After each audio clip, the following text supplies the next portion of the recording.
There have been so many vampire movies made since movies began, since silent films. And I know that there's a cult of, you know, vampire experts and lovers and all of that. And I think the reasons that vampires are the most fun monsters to do is because they're very, very, very sexy. The werewolf is not sexy. You know, Frankenstein is not sexy. A lot of the famous monsters, you know, the mummy is not sexy. They're really, you know, they're creatures of horror. But the concept of, you know, a dashing man who's a count in evening clothes appearing at the beautiful young woman's window at night, and then systematically draining the fluids from her body so that she surrenders to him is very sexual. You have to approach vampires with the belief as a filmmaker that this is real. When you sit with your actors and you're discussing it, or you're sitting with your director, or you're sitting with writers, I mean, how do you approach it? You're going to coach as a total comedy, that's one thing. But if you're going to try and convince an audience that it's real, then you got to believe it. And you got everybody around you's got to believe it.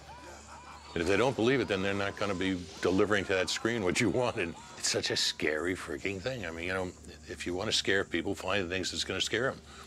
And that things that go bump in the night are pretty scary. Things that go in the night are pretty scary.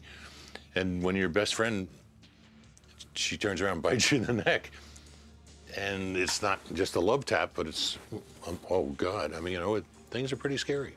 Initiation's over, Michael. It's time to join the club.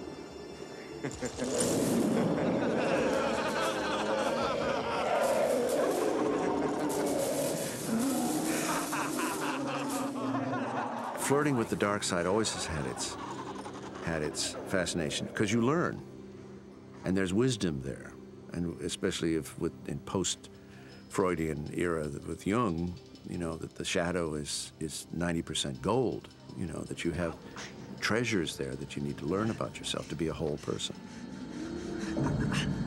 Don't fight, Lucy. It's so much better if you don't fight. Mom, don't!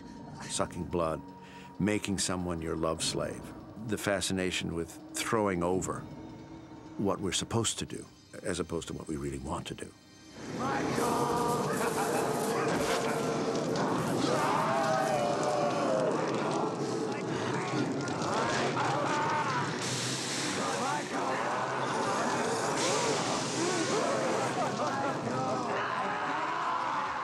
Everyone just thinks that vampires are so cool. You know, really, the fangs, the long hair, the look. Plus, you're also watching, like, let's say, Interview with a Vampire, or even The Lost Boys. All the vampires are, like, you know, I'm totally heterosexual, love women, but, like, the guys are gorgeous. I think it's sex. I think when it comes down to it, it's the sex of, the sex appeal of this underculture. People want to go out, they want adventure. And I think maybe it offered us some adventure, some sexy adventure. Sleep all day, party all night. Never grow old, never die. It's fun to be a vampire. That is a great fountain of youth concept. Of course, your soul is damned, but we don't worry about that too much when we're young. I think that that's what Lost Boys really did, is it put some sexy style, some, you know, charisma on it, and made the whole thing more appealing and more romantic to everybody. The idea of, hey, you know, you're not just dead, you're dead with bonuses.